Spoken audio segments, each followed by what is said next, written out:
Anew something. Learning changes you. Dear learners, welcome back to my another lesson. Our today's lesson is pronunciation rule number 7. যা আজকের ক্লাসে থাকছে শব্দের শেষে যদি TION এবং SSION থাকে তাহলে উচ্চারণ হবে আগে আমরা যেটা উচ্চারণ করতাম শন উচ্চারণ করতাম সেইটার পরিবর্তে এখন আমরা উচ্চারণ করব শান।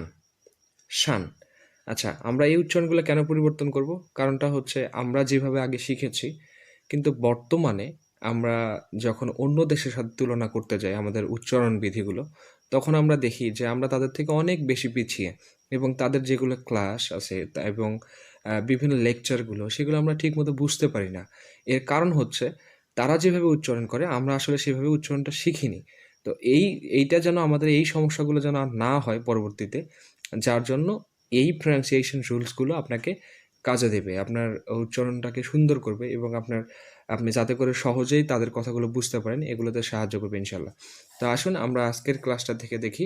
আজকের ক্লাসে হচ্ছে যদি শব্দের শেষে TION অথবা SSION এটা যদি থাকে তাহলে উচ্চারণ হবে শান। যেখানে আমরা আগে উচ্চারণ করতাম শন, সেখানে উচ্চারণ হবে শান। তাহলে আমরা উদাহরণ দেখি। 1 নম্বর উদাহরণটা হচ্ছে, এটা আগে আমরা বলতাম ডিসকাশন, এখন আমরা উচ্চারণ করব ডিসকাশন। কটাকে উচ্চারণ করব খ, সুতরাং ডিসকাশন। আচ্ছা, 2 নম্বরটা দিয়ে আমরা দেখি। 2 নম্বরটা হচ্ছে এটাকে আমরা বলতাম কমপ্লিশনের এখনো পরিবর্তে আমরা উচ্চারণ করব কমপ্লিশন। 3 নম্বরটা আমরা দেখি। এটা আগে আমরা উচ্চারণ করতাম অব্লিগেশনের পরিবর্তে এখন আমরা এটা উচ্চারণ করব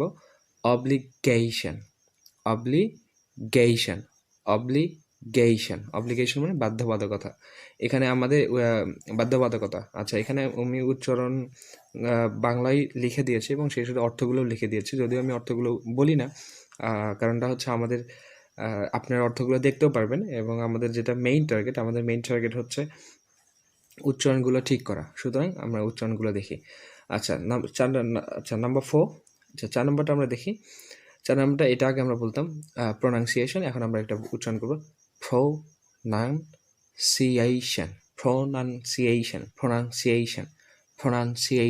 প্রোনাউন্সিয়েশন।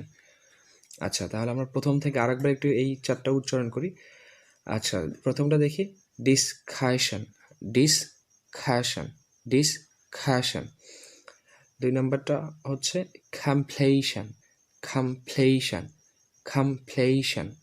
3 নম্বরটা হচ্ছে অব্লিগেশন।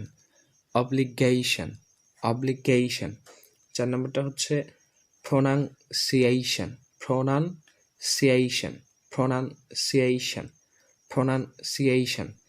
আপনার কাজ হবে সেটা হচ্ছে আপনি এই ধরনের যেগুলো শব্দ আছে সেই শব্দগুলো খুঁজে বের করবেন এবং সেগুলো বের করার পরে খাতায় লিখে ফেলবেন এবং একের পর এক উচ্চারণ করতে থাকবেন এবং জোরে জোরে উচ্চারণ করবেন, তাড়াতাড়ি উচ্চারণ করবেন, তাহলে আপনার উচ্চারণগুলো আস্তে আস্তে ঠিক হয়ে যাবে ইনশাল্লাহ।